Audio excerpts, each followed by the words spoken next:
to Business Incorporated, live on Channels Television, your daily window into the world of markets, money, and global economy. Guess what we're tracking today? Now, South Africa's economy accelerates in the second quarter of 2025.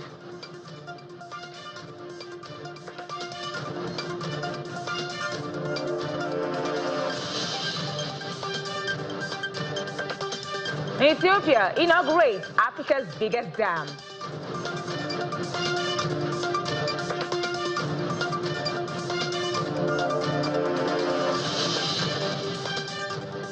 And Africa Climate Summit sees breakthrough in historic solar financing deal.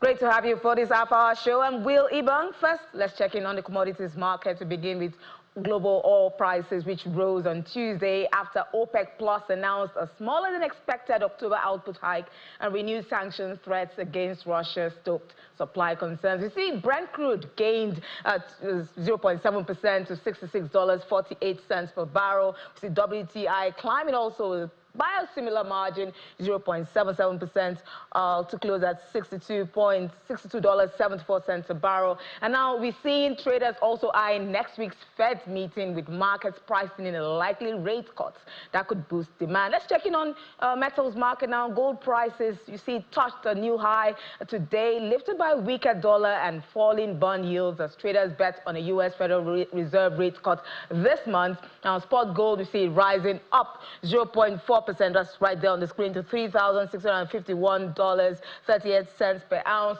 We're seeing the futures is also higher. Markets now nearly 90% chance, they've seen a 90% chance of a 25 basis points cut after the weak U.S. jobs data reinforced signs of, cooling labor markets. Analysts also say more rate cuts could keep pushing gold prices higher. Now, gold has already surged 38% this year, supported by central bank buying and global uncertainty.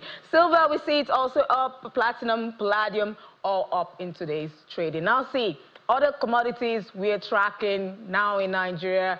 Catfish. Catfish is Nigeria's most popular fish, yet prices have surged 30%. Exports remain weak despite record production, and costly feed threatens the industry. Let's join Ajibola Ayodeji, analyst at financial derivatives company, joins us to discuss this. Ajibola, I'm guessing we might be seeing a slowdown in catfish, pepper soup, and barbecue. What's with the sharp rise in price? Okay, thank you. Good afternoon. Thanks for having me. So when it comes to catfish, we are seeing an increase in the price of catfish. And I want to say this, that catfish is consumed by about 70% of Nigeria. And when it comes to catfish, Nigeria is the largest producer of African catfish. And we are seeing prices increase because the cost of feed for fish has increased. Majorly, maize and soybeans are the major ingredients which is used in the production of catfish, and we have seen an increase in the price of soybeans by about 6% between 2024 and 2025, and also the price of maize has increased and is even projected to increase more in 2025. So this has caused this increase, and also we are seeing that the inflation is still remain high, even though we have been seeing a tapering for like 4 months now. The inflation still remain high, so this also contributed to the price of catfish that we are seeing in the market. Another thing is the fact that we are in the rainy season where the demand for pepper soup is much, and people prefer using catfish for their pepper soup. So because of the increase in demand and because of the imbalance between supply and demand, we are seeing the increase in the price of catfish presently. And also the demand is also affected because even though Nigeria produce majorly, Nigeria produce more, it's not able to meet the demand for catfish because the demand is higher than the supply. So that's why we are seeing the increase in the price of catfish presently. I did mention that maybe we would see a slowdown if we have more demand for catfish and less production. That doesn't sound so good. We do know that Nigeria is, one of the world's top producer of this African catfish. You mentioned that exports is still low. Aquaculture, shrank last year. Why are exports struggling? Can you just explain to us? And possibly, how can the industry become a bit stronger, much more stronger source of food in terms of food security and, forex income for the government? Okay, for Nigeria to improve their export of catfish, although we're exporting now, but it's very limited, which is mainly smoked catfish. That's what we're exporting now. But Nigeria can also improve its export. And I would like to say this, that Nigeria can learn from Vietnam. Even though Nigeria is the largest producer of African catfish, Vietnam is the largest exporter and producer of catfish majorly, and their own catfish is known as pangasius. And that pangasius, they contribute about 48% to the global production. And what this Vietnam did, the first thing they did was for the government to provide a support for the farmer by providing access to finance for them, and also providing subsidy and bringing about policies that promote export for this catfish. That's the first thing they did. And another thing they did was to increase or to transition from small holding farming to large scale, leveraging economics of scale, which increases their production and reduce the cost of production for them, which increase the profit for the farmer. And another thing is that they engage in value addition products, like producing frozen fillets, ready to eat packs, which is more appealing to the Western and the Asian market. And lastly is the last thing I would like to mention that they did was that they provide a body, they establish a body that regulates the exporting of this catfish, and also this body ensure that the farmers comply with the global standard which is needed in the market. So they ensure the compliance with the global standard. All these things they put in place, amongst other things, help them to penetrate into the market, which they have feasibilities. So if Nigeria can emulate this, I believe we should be able to enter into the market and even increase our export earning. And notably, I would like to say this is that even though pangasius, the price is cheap, Nigeria can enter the market too, because African catfish it has a high nutritional value when it comes to vitamin, when it comes to protein, and when it comes to healthy fat. So Nigeria can still compete. They have a leverage in that aspect to compete with other stockfish other catfish in the market. And speaking of leverage in the market, yeah, we do know that our catfish has that nutritional value. But what role do you see the government playing to ensure that our catfish is, top spots in the in the global space? Okay, I can't hear you. Please, can you repeat the question? So how does the government, how can the government ensure that our catfish makes it to the global market? And in terms of value addition, you mentioned what the government of Vietnam did to, ensure that their catfish, got, value addition. So what can Nigerian government do to boost our local production and also ensure a value addition for catfish in the Nigerian market? Okay, for the government, I've stated it what the Vietnam government do, and I believe that Nigeria can do the same by investing in processing facilities, especially processing infrastructure.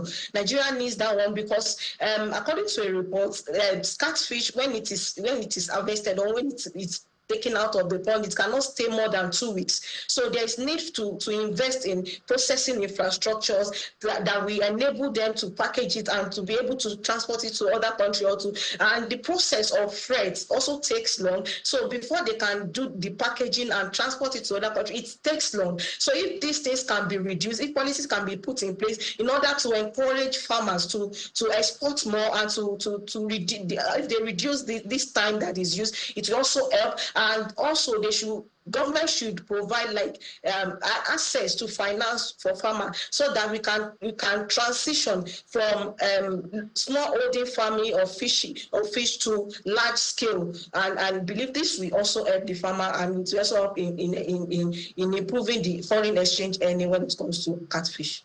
Thank you so much, Jibola Ayodeji. The government's role, especially in also the feed, the inputs that this catfish need, is really critical to ensure lower prices in the country. Thank you so much for joining and sharing your perspective, Jibola. And now let's look at other stories making the news in Africa. Ethiopia has officially launched Africa's largest hydroelectric dam, a project set to power homes and industries across East Africa. The $4.8 billion dam, built on the Blue Nile, is designed to generate more than 5,000 megawatts of electricity. And the Grand Ethiopian Renaissance Dam promises to ease the nation's energy crisis and fuel economic growth. But the move heightens tensions with Egypt and Sudan, who fear the project will cut their share of Nile waters.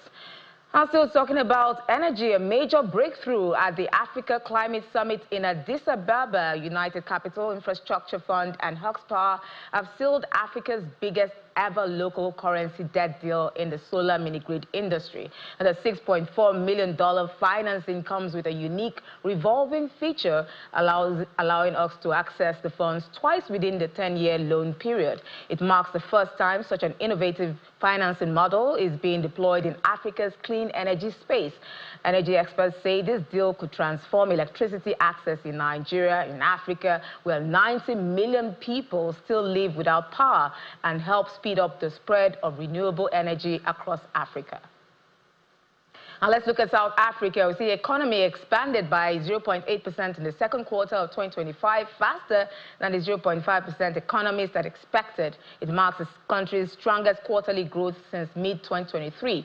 Statistics South Africa said 8 of 10 sectors grew, with mining, manufacturing, and agriculture leading the gains, while construction and transport shrank. Household spending also supported the rebound. Now, despite the positive surprise, Africa's biggest economy has struggled over the past decade, with average annual growth of less than 1%. Now let's turn our attention now to the markets, where we see mostly positive sentiments for Africa. At intraday, we see Nigeria sustaining that rebound we saw on Monday, starting the week positive. Hopefully, the week ends in the positive. 0.15% up at intraday, 139,000 points. And we're hoping that we see that positive close at the close of business. Now, in South Africa, we see that jump 0.85% to 103,642 points, climbing and sustaining that 100,000 level. Let's see what the market ends with. Now, Egypt, however, we see that decline at intraday 0.63% at 34,382 points.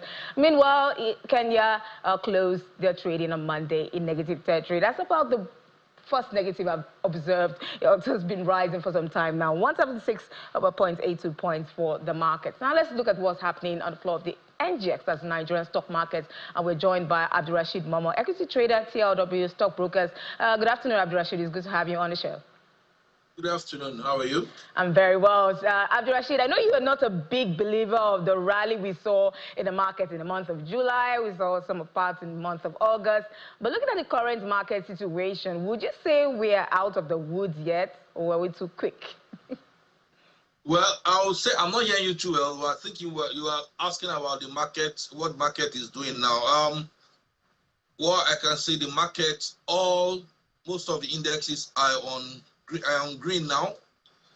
The market is up by about 269.73. That's 0.19%.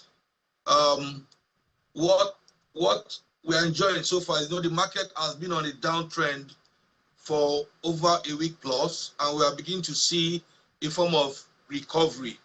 The recovery we are seeing now, I call it more of a correction. The market is in a corrective stage. So it's not, we don't expect to see many of those profits we were seeing last month. Corrective stage in the sense that in terms of technicals, we're looking about 140,000 points. That is one key area we are watching in TLW. Let's say about 140,400, because that was the last support level when the market was dropping. We thought the market was going to hold in that period, but the bears were stronger. They broke that level. Now we are approaching that same level again, and we need to be cautious to know whether this recovery would now become another bull rally. But as it is, so far so good, the market seems to be doing well. Fantastic. We'll keep an eye, and hopefully the market, as you say, stays strong. But let's look now. Consumer goods sector, PZ, is taking a shine. Yesterday, they released their full-year earnings report for 2025, and we saw that 10 billion naira profit after tax. And that's, from 90 90 billion they lost, in the previous year. What would you say is driving this flip to profitability for PZ? Well, okay, as I said, I'm not, but I know in terms of PZ, most of the conglomerates, even most of the manufacturing companies, had issues with FX last year. Most of them seems to be now back into profitability. We saw stocks like even Nigerian breweries. They came from a huge loss to massive profit this year. Same as you said on PZ, we're seeing about 90 billion loss in 2024 to about 10 billion in 2025, which we saw from both its consumer goods and durable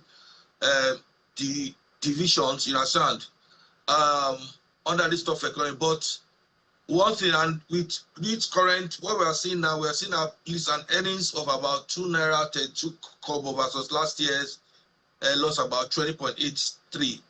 But one thing you need to know about PZ is that we still need to be cautious. The company still has a negative equity and remains heavily leveraged, meaning its balance sheet is still not out of the woods. But from what we are seeing, I think in the long term, we'll start seeing more positive earnings as we go by. And for me, what I'll say for anybody in PZ, we are beginning to see some profit taken as we speak, but I think in the long term, it is stock to hold, because there's one thing about when stocks like this go from positive to negative, we always expect a good rebound at the end of the day.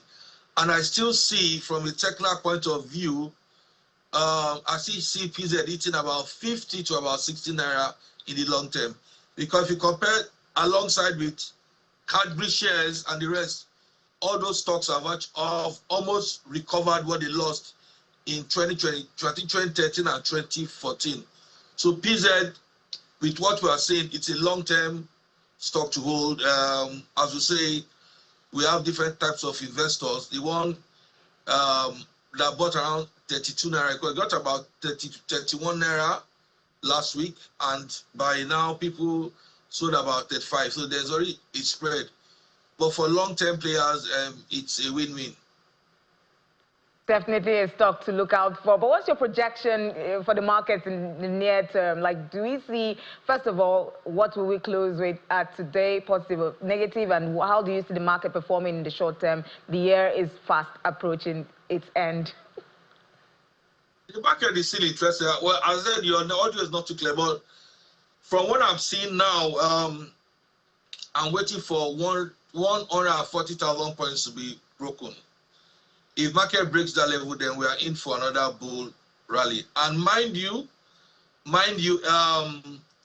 if you know how market has been moving all this while, I did say one thing. The market moved so fast. So the speed at which the market went up, we expect that same momentum to the downside. But recovery is key. If we can break this level at 140 plus, then we might be going back to about 146. Again, okay. Earnings is key. Okay. We need to get those earnings from the banks and see how it's going to help out with the current bull rally, because this rally seems to be weak. It's not really as explosive as we used to see in the period of July. Definitely. We'll look out for those earnings and see how they really impact the market. Thank you so much, Abdurrashid Momo, equity trader, TRW stockbroker, for sharing your insights today. Thank you very much. So let's look at other markets now. Gulf markets traded mixed at intraday. We see Dubai up 0.21%. Abu Dhabi also trading in positive territory, but we saw negative sentiment for Saudi and Qatari very quickly on the screen. They were down 0.62% and 0.12% each. Now let's look at U.S. markets. We see that futures inched up on Tuesday after the Nasdaq hit that record high. Dow futures rose 0.02%. We see S&P 500 0.12%, and the Nasdaq futures also gaining 0.23%. Now, chip stocks like Nvidia and AMD advanced in pre-market, while Apple slipped ahead of its iPhone launch. Now, traders now await U.S. inflation data this week, seen as a key to the Federal Reserve's next rate decision. Look at Asia now. Asia stocks, we see it mixed at the close of business today, even as Wall Street rose on tech rally. Japan's Nikkei 225 fell 0.42%. We see Kospi in South Korea up 1.26%, bucking that trend, and Hang Seng in China also up 1.19%. And let's look at Shanghai Index, still in mainland China. Let's see, down on the opposite side from Hong Kong's index, 0.51%, and we see the Nifty 50 in India up 0.33%. Now, let's look now to what's happening in Europe, the markets, how they're performing. Let's check in with Lars Alter in Berlin. Lars, what's going on in trading today? Good, very good, Will. How are you? I'm very great. So how's the trading going on today? Are the Europe markets performing as well as U.S. markets?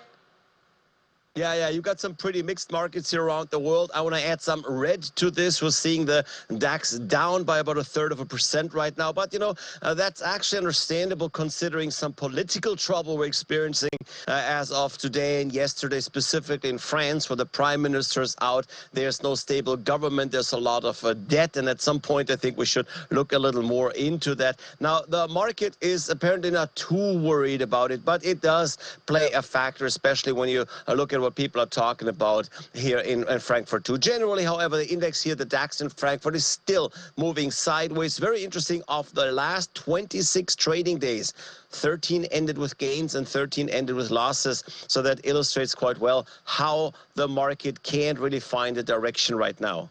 Well, we're seeing now the International Motor Show has opened its doors in Munich. How is this important show how important is the show for German automakers? What are they showing?